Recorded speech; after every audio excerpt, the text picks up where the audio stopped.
A very good evening to you wherever you're tuning in. Welcome to our live webinar tonight. This is Savo. Savo, we are a real estate investment company, and we're passionate about financial independence. And we exist to enable our investors achieve financial independence and retire early. And so today's conversation is about conducting due diligence.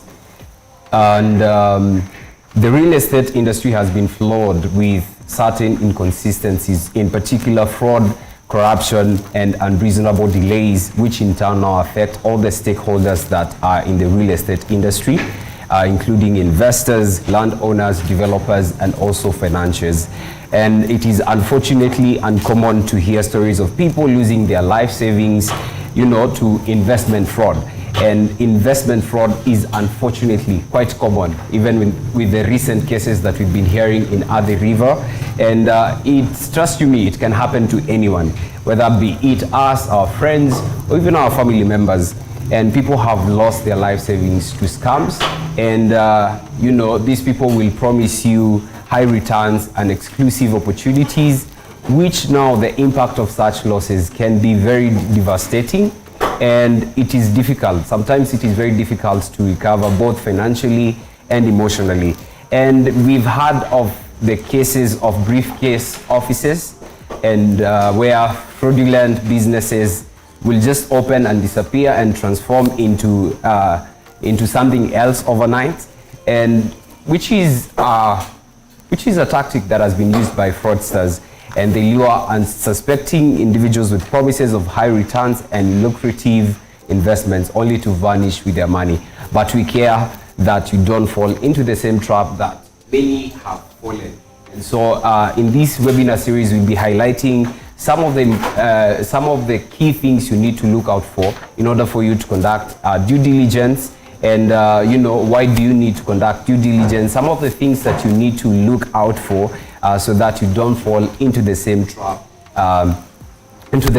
that many have fallen into. So my name is MC Benbeg with the Classic Man. I'm a fire partner here at Savo, and today I'm joined by two amazing lawyers with us here. They are our partners. They work at FMC Advocates. So in our journey to enable investors achieve financial independence, we have partners who we work with, and in particular they work in the legal field.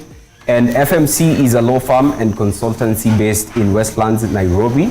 The firm has a strong focus on real estate and project work in the residential and commercial ecosystems, and advises a broad spectrum of clients on land due diligence, property acquisitions for large-scale projects, structuring and management of joint ventures, transactional sales, leasing, post-completion, infrastructure services, and real estate planning and management. And on my left, my immediate left, I have Diana Wariara, who is a partner at FMC Advocates with a broad range of hands-on experience in real estate and conveyancing law.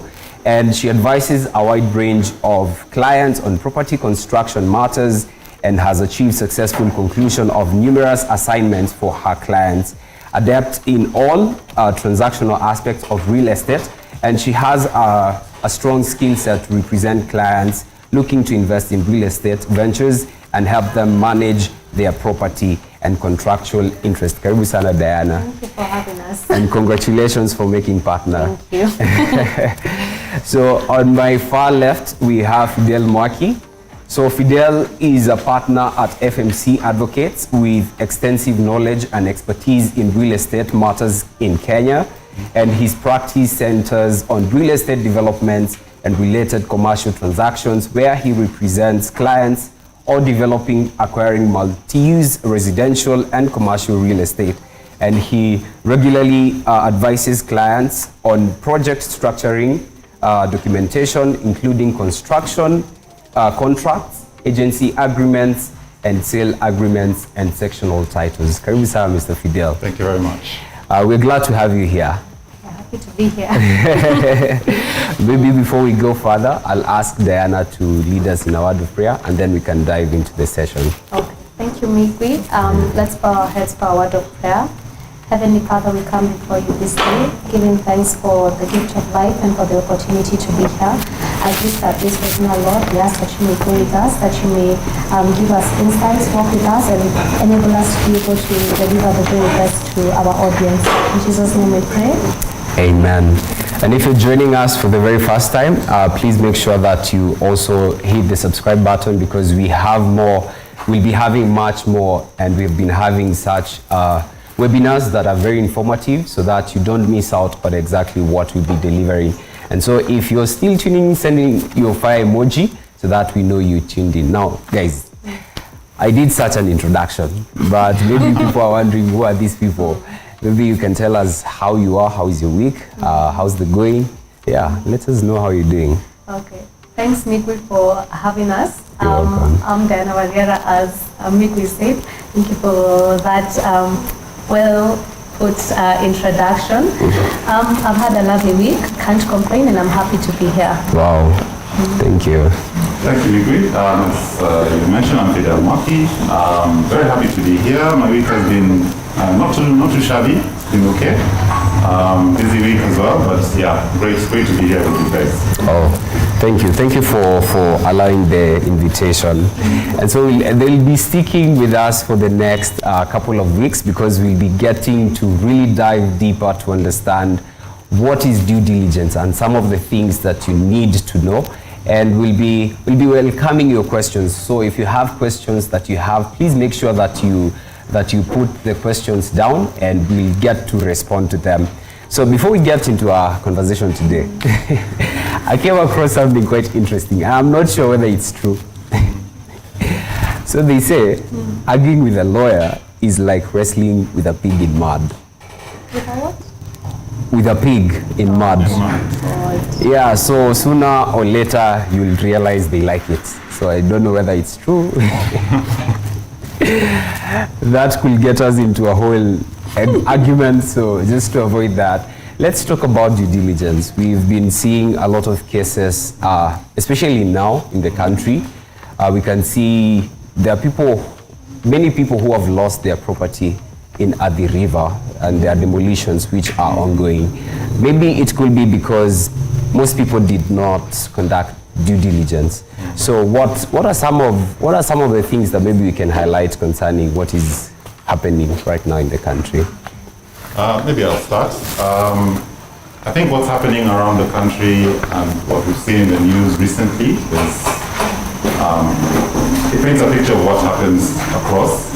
It's something that is not uncommon. We see a lot of these kinds of evictions happening. A lot of it, of course, is painful for the people who are living there. It's a difficult process because a lot of it involves the court process and going to court and dealing with these issues, and it takes time. Like this one, I think, took over 10 years to be resolved. So I think this topic is critical for us as lawyers, for Savo as developers, for anybody. And in particular, I think it's critical for investors, people investing in property. I'll give an example. Even all of us, or some of us, have bought cars. Yeah, some of us have bought cars. When you buy a car, what do? Of course, you talk to the seller. You get a copy of the logbook. You may go to do a search on the car. You may ask your mechanic to do an inspection of the vehicle just to check that it's functioning properly. So at the end of the day, when you buy that car, this is the car that actually is going to take you for the next 5 years. With property, I think that level of due diligence has to be a bit higher, simply because of the way the Kenyan property market is. It's a market where there's a lot of fraud, there's a lot of misrepresentation, a lot of people out there who call them quacks, who are dealing with property and pushing property out there in the market. As an investor, of course, you have to be keen. And you said, when you're buying a car, you're keen, but with property, you have to be even more keen, and not, take a casual, when I say a casual attitude to purchasing property. Be much more involved in the process, ask questions, and I think that whole aspect of due diligence is the most critical part when you're looking to invest in property. And this topic really will hopefully highlight that for our investors. So we have seen cases, and maybe experiences are different. So maybe if you're viewing and maybe you've had a case, you know, people will say Nairobi ni shamba la mawe. So people have gone through it in Nairobi, where you're told there's this property, we are selling this, and you put all your life savings in that property, and sooner than later you came, you found there was an office here, but then tomorrow there's no office. And I'm pretty sure that I know of people who have been very depressed even up to now, and this is like 15 years ago, because they lost everything. That was the only thing they were clinging on to for the rest of their lives. Like, it was a big investment. And so I think to just get us started, what is someone who has, maybe I've been saving a lot of money for my retirement, and this is my goal. Maybe I want to begin earning passive rental income, you know, so that I'm able to sort out my retirement. So as an investor, what are some of the things that I should look at from my perspective in terms of due diligence? I think when you're talking about due diligence, the first thing is to actually decide on the investment that you want. And maybe we can give the example of you want to buy an apartment with Savo. So, you know, the first step would be, number one, to actually identify the investment you want to see. Yeah. And when you come here, they'll tell you this is the project that's on sale. You want to get this and this apartment number. You might want to see, you know, ongoing projects, completed projects. So you get a feel of their finishing and the final product. And, you know, you also get that confidence that they're able to deliver on their promise and to actually deliver on time. Because completing the project is one thing, but completing the project when you say you'd complete it is another critical aspect that comes into play, because it also affects when you start receiving your monthly income. Yeah. So such things are very important. Identifying the investment, that's the real estate investment that you want. Once you've identified that particular investment, you know, you've picked a project, you know where the project is, then you start asking, questions around that to all parties concerned. So you probably have like a fire partner who will walk you through that journey and then walk you through that sales process. But you'll also want to know that particular project, does the developer have a title for the project? Do they have the construction approvals? What is the, you know, what documentation is attached to this particular transaction? Are there issues that are pending that need to be resolved? You know, so once you ask those questions and you get answers, then you're able to assess the level of risk. And even something critical in which we've seen in our experience, when you're asking these questions, you'll find developers who are not so straightforward. Really, they really don't like it, so they like quick sales, and you'll find they're not responding, or they're not very straightforward with the answers that they give you, and that's usually our red flag. Because you'll find sometimes you know, a developer might not have all the construction approvals at that particular point, because they're obtained from different government entities, and there are usually delays, but they're very upfront about it, and they give updates and they share, you know, information. But somebody who withholds on information and, you know, is very avoidant when you ask questions, that's a red flag. That's a red flag right there. So once you see those documents, then you should be, you know, comfortable to go ahead and maybe put and sign the review, number one, of the offer letter.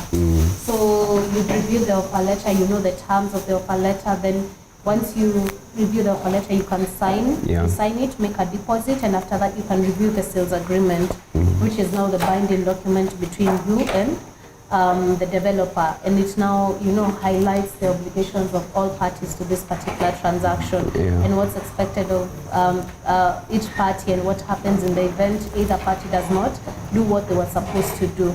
So this becomes the governing document between the two parties.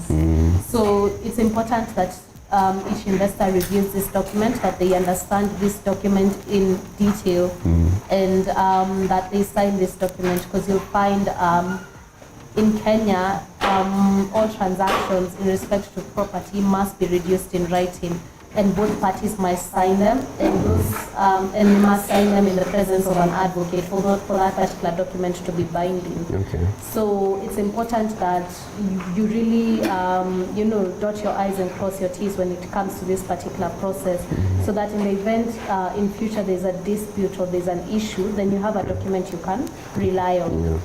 Yeah.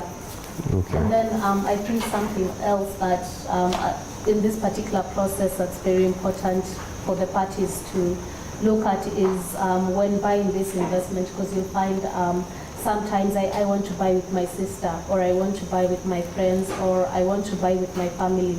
Then it's important for us to decide on like an investment vehicle. Yeah. We want to form a company which will acquire this property with, because you'll find there's always group dynamics that comes into play.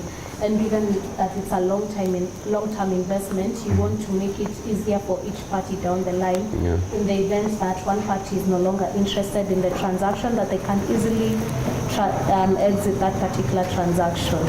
So at this point, it's very critical before you sign any documentation that you've already agreed on the investment vehicle that you're using. Maybe I can just add, especially what she was mentioning, like the group, you can have a group dynamic. I think one of the things we notice when we're handling transactions where there are groups involved is you'll find maybe one or two people in that group are very active when it comes to due diligence, Yes. but the rest are very passive.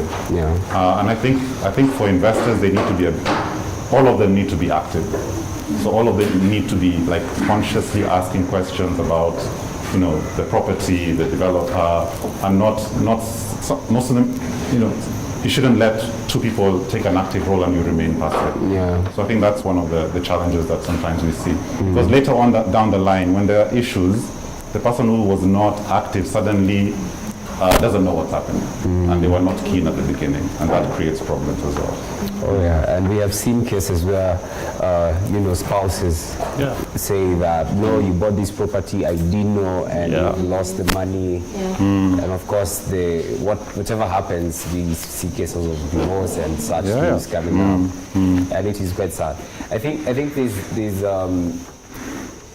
still on that due diligence, if there's this whole analogy of catfishing, especially now in the Gen Z. So maybe I'd give an example of maybe people who are not real, who are not trustworthy, they're just fraudsters. They will try and do everything to make sure that they lure you into buying from them or even investing with them. And then sooner or later, these people will disappear. And of course, now due diligence becomes that process of actually reviewing and ensuring that whatever these people say to be true is actually true. Now, talking about that, now, what is due diligence when it comes to real estate investing? What exactly am I looking for when it comes to real estate investing? Okay, I'll mention 4 things which I feel are important. Number 1, due diligence is an investigation on the title of the land, the title that the person is selling. So that's one thing. Second one, which I'll expound a bit more, due diligence on the seller or the landowner or the developer in Savo's case. The third one, I think, which is very important, is due diligence on past history. The history of the transaction, the history of the land, what happened before. And then I think the final one is an investigation on, or due diligence on, future engagement. What will happen in the future, once I've started this deal. So I think the first one, it's quite straightforward. The title, the land, it's critical. If you cannot get a search, what's the problem? What's the problem? You need to find out why you cannot get a search. The search is going to show you who the owner is and if there are any what we call encumbrances. So encumbrance could be like if the seller had taken a loan and charged the property to a bank. So that creates what's called an encumbrance. If there's an encumbrance on the title, what's the effect of that encumbrance? So if I want to buy that property, of course I don't want to buy it with the encumbrance. Will they discharge it? And by discharging, I mean will they remove the charge from the property? So that's a critical part of investigation of the title. The other part of investigation of the title is investigating what's on the ground, because the title relates to a physical asset on the ground. So it's important that you as an investor go on the ground and look, see what's there. If you're buying a bare piece of land, can't you do a survey, get a licensed surveyor to go on the land, to actually map up the land, see where the beacons are, see if there's anybody occupying the land and who is it? Is there anybody using the land frequently? We call them rights of way. So is somebody constantly passing across this land as though they've been using this path for like 20 years? That creates rights, because it's now become like a usual path that people use. And then, just doing that due diligence, seeing who are the neighbors, what is the general use of that property in that area. I mean, you want to go and live there, but the use of that area is another use, it's an agricultural use. So those are things to look at when you look at the title. The other aspect I mentioned was doing some due diligence on the landowner. Like Savo is a developer, so you want to do some due diligence on Savo, maybe do a company search, to check who are the directors, who are the people who are behind this company. And it's important because you'll find, as you said, there will be people who are catfishing or people who are misrepresenting themselves to the public, saying they are, experienced developers. When you do a search on these people, you can't find anywhere where they've ever developed anything in Kenya. They just set up a company and suddenly they're highly experienced developers. So just that, because that search also tells you a bit more about who you're dealing with. So doing a search on the landowner is critically important as well. If I can just add something there. Even with the catfishing, you'll find, especially in this digital era, people they'll put up ads on social media that they're selling property, but it becomes very difficult to pinpoint an actual physical location. Or even when you visit the office, you'll find maybe the guard at the bottom is at the ground floor is telling you, they just moved in last month, but they claim to have been there for a longer period.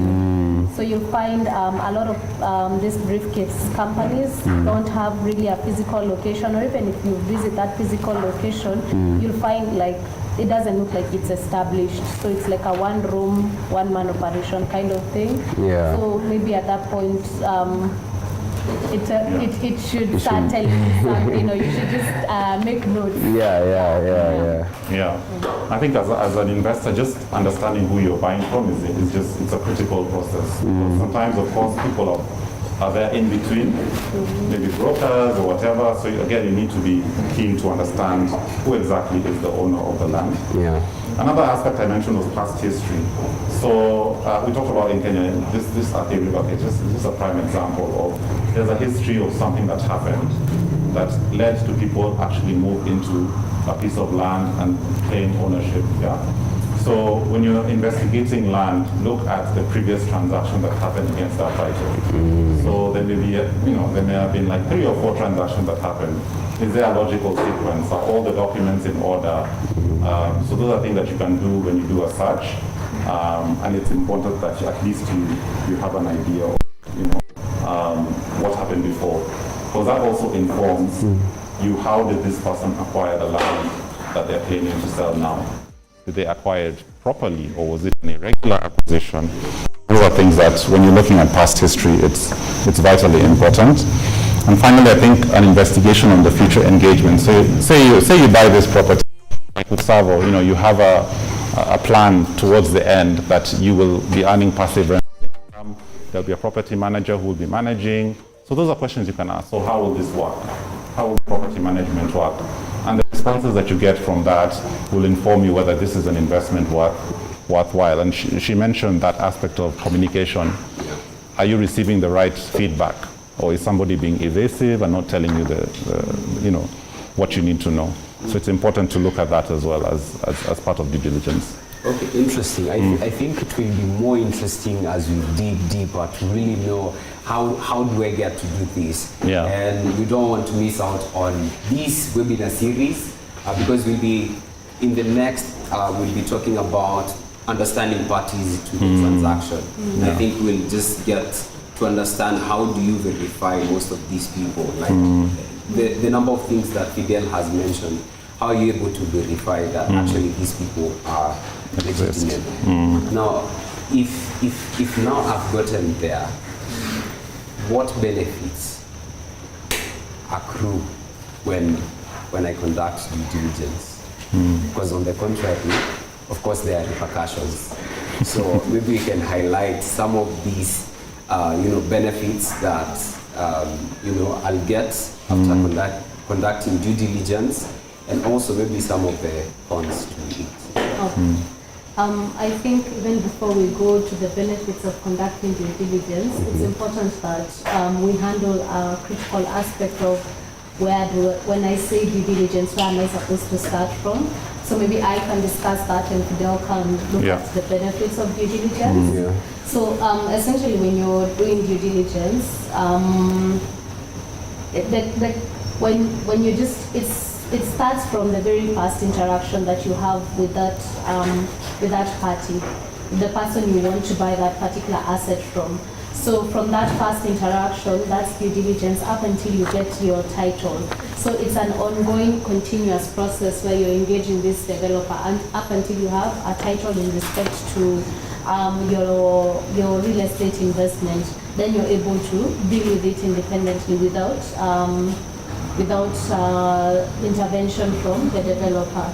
So when you're doing due diligence, there's a first aspect which we had mentioned initially for where you ask questions, you ask for the title documents, you ask for project approvals. Fidel had talked about inquiring on the past history. It's not enough to just do a land search on the property and assume that everything is okay. Should you do a land search, it's important that maybe, after 6 months you do another one, just to confirm that nothing has changed on that particular status. Because we've seen instances where at the start of the project, the developer had not charged the property. But since construction takes probably 3 years, an year and a half into the project, they decide to charge the property. And you'll find at that instance, the purchaser is not notified, and because they stopped doing their due diligence after they signed the agreement for sale, then at the time of issuing the title, they find then there's somebody else with an interest in that particular property, which actually increases their risk, especially if the developer is not fulfilling their obligations towards this particular financier.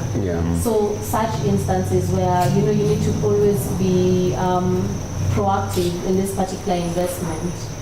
I think maybe I'll just add, when you say ask the questions, learn to ask the right questions. And this is, and you'll find like investors who invest frequently start getting into that habit of knowing what are the questions to ask. So it's important that you just build that, understanding of real estate and the market, and be able to know when to ask the right question. An example with what just Fidel has said right now is there was a change in law, and the type of apartment titles were being issued initially was a sublease. So right now, if I'm buying, I'd want to know, am I getting a sublease or a sectional title? And if you're giving me a sublease, why? Why are you giving me a sublease as opposed to a sectional title? So just doing your research and learning to ask the right questions. I think something else is like doing research on that particular investment, the parties you're dealing with, and what they've actually delivered on in the past, and whether there are issues that in respect to that particular. Let's say for instance, like right now in Nairobi, you'll find there's this ongoing process of converting titles. So do they have a converted title that's on the digital platform known as Adisasa? So that's the kind of research we're talking about. And sometimes you'll find if you're not a seasoned or if you're just getting into it, these are things that you might not know, or if you're not in the real estate industry, because it's a really dynamic industry and things change quite a lot. So you can consider just getting a legal expert to just come on board and help you with this particular process. Yeah. Because now they know how to ask the right questions. They know which doors to, knock on, to maybe you do the land search, and to do that, the background checks to confirm that everything is in order. Yeah. So you get yourself a real estate lawyer, somebody who knows, who's serving the real estate sector to help you out in this particular process. Yeah. So they'll walk that journey with you end to end, and then they'll advise you, and based off what they tell you, then you can make an informed decision. Yeah. Yeah. Maybe now moving on from what Dan has mentioned in terms of, just being effective in terms of your diligence, asking the right questions. So what does this create? Once you've asked the questions and you're getting the right answers, you're getting, you're receiving the documents that you want to see, you're reviewing them, you're happy with what you're seeing, I think your confidence level just increases. You're gaining more insight into this whole, say a project like, where we are right now, Coral Bells, you're getting that insight into that project, you're seeing how it's working, and it's giving you more confidence.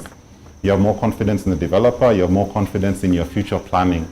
So even in terms of the amount of money that you have put aside to put into this investment that you're making, you can feel more confident that the money is going to be put into good use, and that you will not, suffer as a result of, not having the right information. I think making informed decisions is critical. As I said, sometimes you can have a very laid-back attitude to real estate. So if you feel that you're the very laid-back person, just engage a lawyer. Lawyers are very, very proactive. We have dealt with so many lawyers who will ask us a lot of questions, and those questions, sometimes they're very tough questions. Yeah. Sometimes they're very straightforward. But one thing I think we all understand with lawyers is that they're just doing the best for their clients. Yeah, they're looking after their interests in the same way that we're always looking after our clients' interests. So once you engage a lawyer, or you ask the right questions, you're able to receive information that allows you to make an informed decision. And then ultimately, I think, to structure your investments better. So for example, you may find you have done some due diligence and found that there's an issue with the property that you're buying, and it requires, for example, a subdivision of land. So subdivision, what's the timeline? You'll ask somebody, what's the timeline for the subdivision? They'll tell you it's going to take us 6 months. Yeah, 6 months to the subdivision. So for you, you have to now think, okay, how can I structure my payments to work in my favor, to take into account the subdivision process. So those are just the kind of things you need to think about, because it then just gives you a bit of a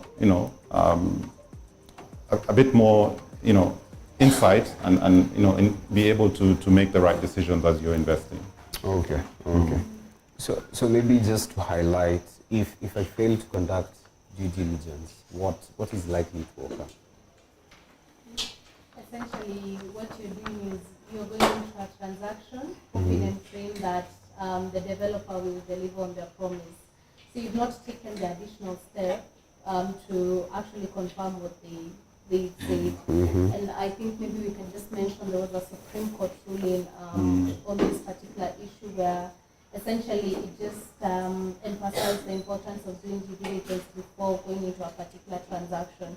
Because you can't now go back and seek recourse from courts if you yourself, when you are going into that particular transaction, didn't take the requisite steps to, number one, ensure that it's a safe, secure, and sound transaction. Yeah. So it becomes very difficult for you to seek legal recourse on that particular transaction. Okay. Yeah. So it's like you're walking in blindly, and you're just hoping. Okay. Nothing goes wrong. Yeah. This is just a random thought. There's a statement that came across, and they were saying that when you conduct due diligence, you're most likely to be, in case the parties or the developer involved did not disclose certain things, so the law is able to protect you. Is that true? Well, you find at that particular point, you've not formalized that particular transaction. Okay. So it's really for you to make an informed decision on whether you want to move forward. If you decide to move forward, what measures are you putting in place to make sure that these things that haven't been done will be done? Or what measures are you putting in place to make sure that you protect yourself in light of this new information that has come up? Okay. Or what assurances is the developer giving to give you that comfort to go into this particular transaction? Okay. Yeah. I think also it also goes to when remember we discussed looking at the sale agreement, making sure you understand the terms, Yeah. and understand like how the transaction is flowing, what is the developer agreeing to, what have they what have they told you about the project. Yeah. So an agreement, once it's signed, it's a binding agreement. Whatever is in the agreement is what is going to guide the parties. So you who may not have done due diligence are now stuck with an agreement which you may not have understood properly. Yeah. So it's important just to have that process of due diligence, not just with the documents you receive, but also in terms of understanding what the transaction is all about. Okay. Maybe sometime in the series we'll get to talk about agreements. Yeah. And really dive deeper. Because now sometimes you might find the agreement does not favor you as the person purchasing. Yeah. So what do you do in such instances? Now,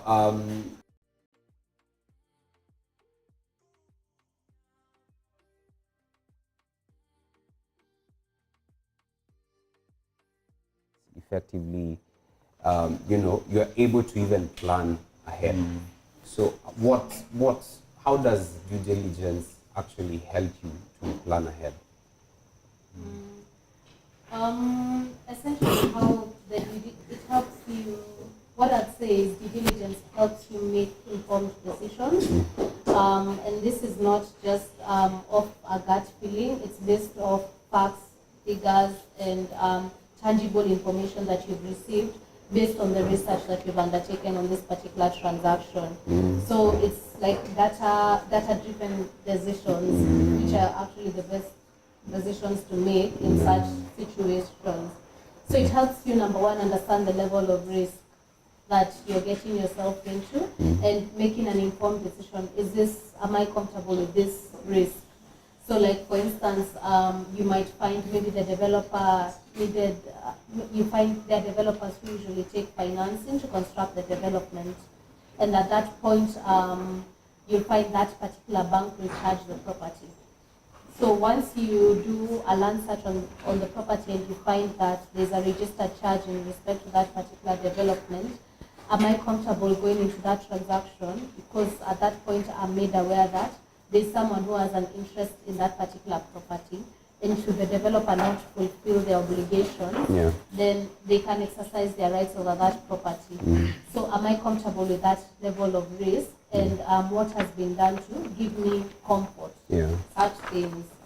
So it helps you understand your risk, manage your risks in such situations, and then again, once you've seen that, like Fidel had mentioned, if let's say you come here and you decide to buy an apartment and you're told the construction period is within this particular, is within 24 months, then you decide, do I want to, it helps you plan your finances essentially. So do I want to pay in 24 months? Do I want to take a 60 months payment plan? Do I want to do a 20% deposit? Do I want to do a zero deposit?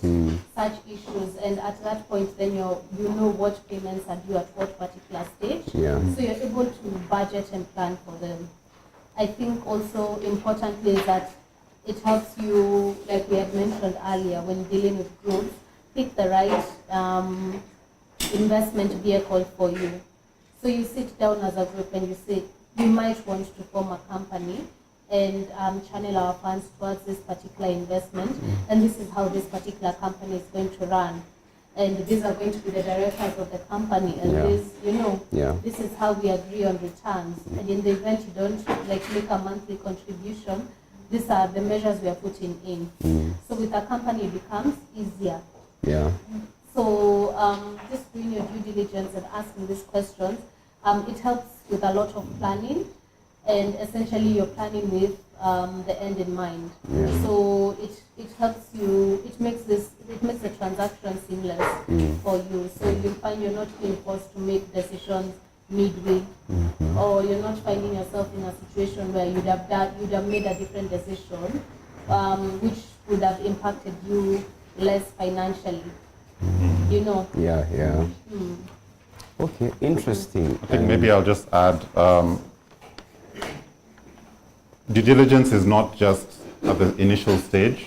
So you're putting to task somebody on delivering certain things. So if it's like a developer, they're going to finish within a certain period. Halfway through the development or a quarter way through the development, just call the developer, find out where are you right now. What's happening? Is the project on track? Is it not on track? And that's due diligence, actually. It's just keeping yourself informed about what's happening with your investment. So it's a critical part, I feel. Okay. Yeah. I think that is quite interesting, especially the finance bit of planning yourself. And when it comes to property, it's quite expensive. Like it's quite expensive, honestly. It is capital intensive. Yes, exactly.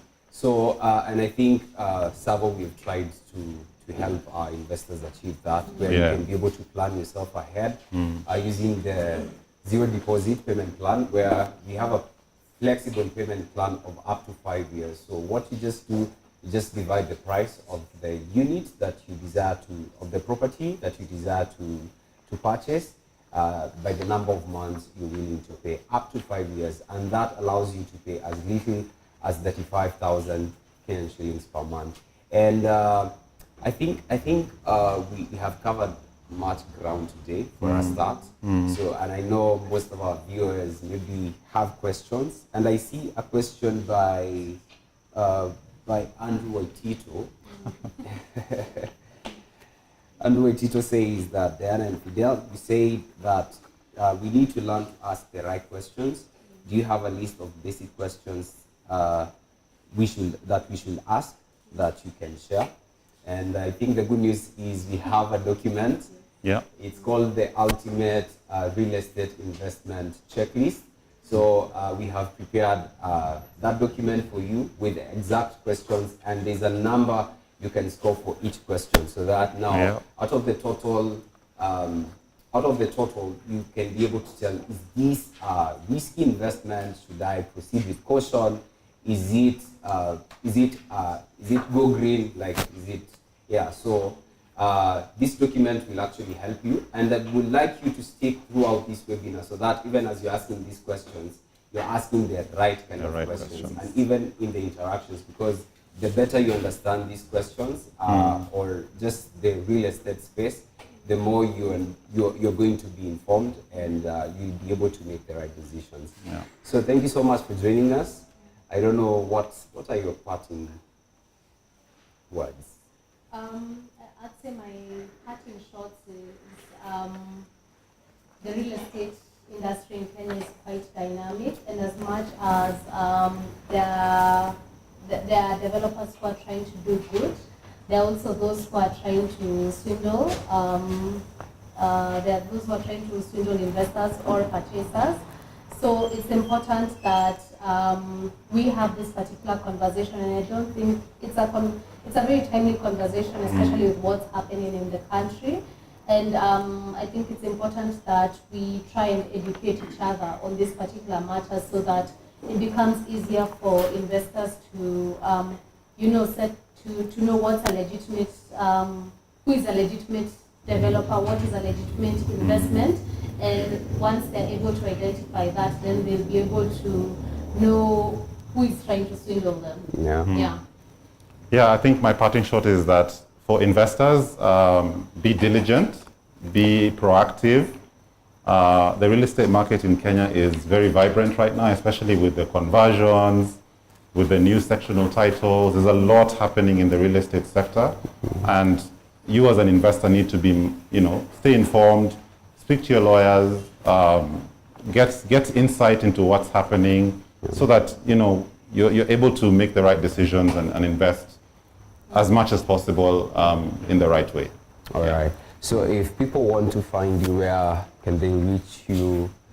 Maybe on email, maybe you can tell us. We are based in Westlands, in a building called Carlson Towers, second floor left wing. Our offices are known as FMC Advocates. Should you want to reach us on email, you can just drop us an email on consult@fmcadvocates.com and we'll get back to you. All right, thank you so much for joining us. Looking forward to the next part of this series. Have a good evening. And so if you're joining us right now, we have been talking about due diligence and what is the importance of it. And our next part series will be trying to understand the parties to the transaction.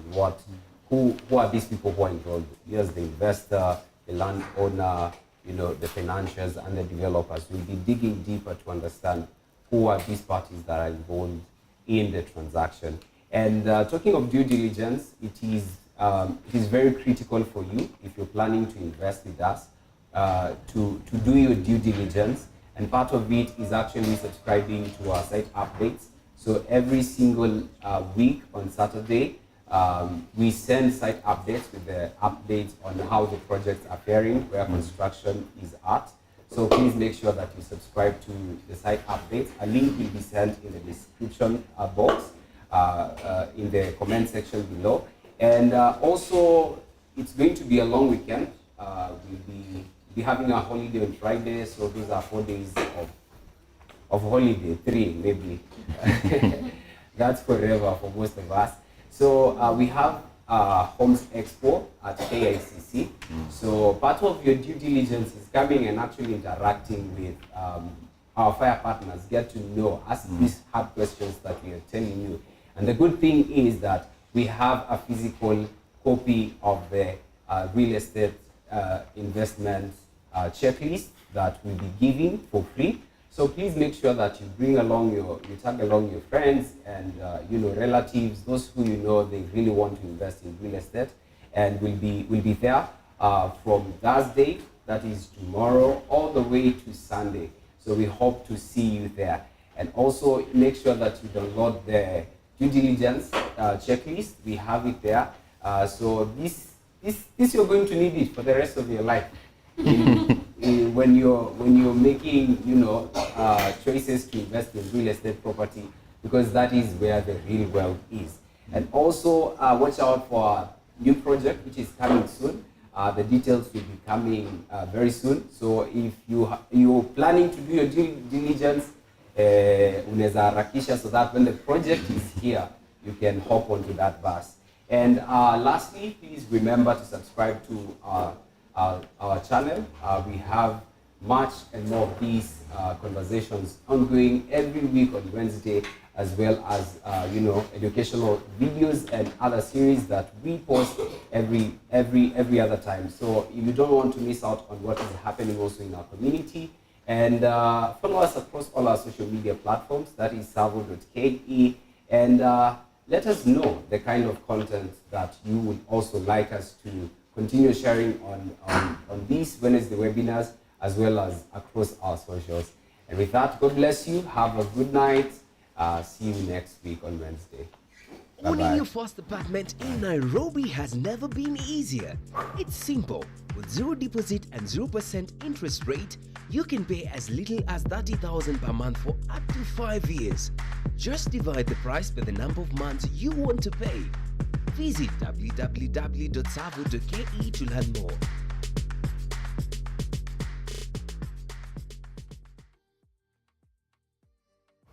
When we started this business model, we naturally were a bit shy to get into town. So we started building our buildings in areas that were off. Our first project was in Rongai, Mbakasi, Thindigwa. But as we did a bit more, we gained a little more confidence. And I think in 2020, we came close and went to Ngong Road, Wanye Road. That was the closest to any major center. And when our investors and residents saw that we could, come near, they began to demand a little more. See, at the beginning, we were being compared with other developments. But as time went by, our residents started comparing us with our previous projects. So people are becoming a bit more discerning. They're asking for more, and they're asking for better locations. Now, we divided Nairobi into two zones, Zone A and Zone B. So Zone A is where we have most of our projects, in the periphery of the city. That is Zone A, because that's where most of our work is.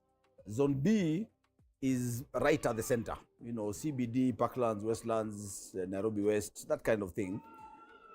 And for about 2-3 years now, I've been really resisting going into Zone B, asking myself, is the land price worth it? Is the more demanding city bylaws, are they worth it? But I think getting feedback from our investors, getting feedback from residents and future residents, studying the trends of those areas, showed us that it was. And now 8 years later, interesting that for 8 years, Savo City has never had a building in the city center. We have had buildings near the city, but never in the city. But it's an exciting time that as we celebrate 8 years, we are taking our first project right at the center of things. And this is Premier, Savo Premier. A wonderful, wonderful project. It's the closest to the center that we have ever had. It's in Parklands, right opposite the Nairobi University School of Law. Walking distance from town, walking distance from Westlands, surrounded by universities and working areas. I mean, it's by far the most superior location that we have ever had. And we think just that location alone answers the questions that people have been asking. Can we get better? Can Savo be more refined? There's something I always like to post, that affordable doesn't mean cheap.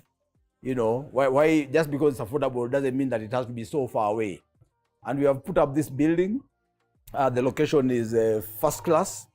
The design is something else. I think of all our buildings, it really, really stands out as very, very elegant. The tallest building by far, ground plus 17 floors, with a rooftop right at the top. So in terms of amenities and facilities and the design and the elegance and the location, these are things, and it's not for everyone. It's not every resident who will afford there. But there's some residents who just like to have their convenience. There are some Airbnb visitors who want to be right at the center. They don't want to get off. They want to feel like I'm in the hotel next door. There are students who, instead of staying in a hostel, want to stay in a place that is much better with better rents. So we have this thing that will cater for the working professional, it will cater for the student, it will cater for the short stay person. So very versatile in terms of function, very elegant in terms of design, super central in terms of location. And that's what makes Savo Premier so exciting. So we are really grateful to God for allowing us to do this thing. For us, only 8 years of existence and about 6.5 years of this business model, to have the courage and confidence to go right at the center, to put up a big building in the center of the city, that for us is something that we are really grateful for. We did not, we had dreams at the beginning, obviously, but in all honesty, I did not have the imagination that would be right there with the big boys. And now we are playing in the bigger leagues. And we are so grateful to our investors because you have told us that's what you want. I remember when we did the Ngong Road, when we did Wanye Road, people were like, finally, a location I can relate with. Finally, a place I know. So Parklands, I think anybody has known Parklands from the time they were children, and you have always wanted. And you're saying, we will take affordable, super exclusive affordable into the center of the city. And that's what Premier is doing. And so I'm so excited to launch this project, Savo Premier, in this month of August of 2023. And we really, we are confident. We are really confident that it will sell well, it will sell fast. And more importantly, we believe it will let very, very fast, because by far, we have had very good projects. We have had amazing projects. But this is by far our most exclusive, and most amazing projects. So thank you very much. We hope to see you there. We hope to see you joining the family. If you're part of the family, reinvest, refer, bring other people, and let's have a grow as we take you all towards financial independence. Thank you very much.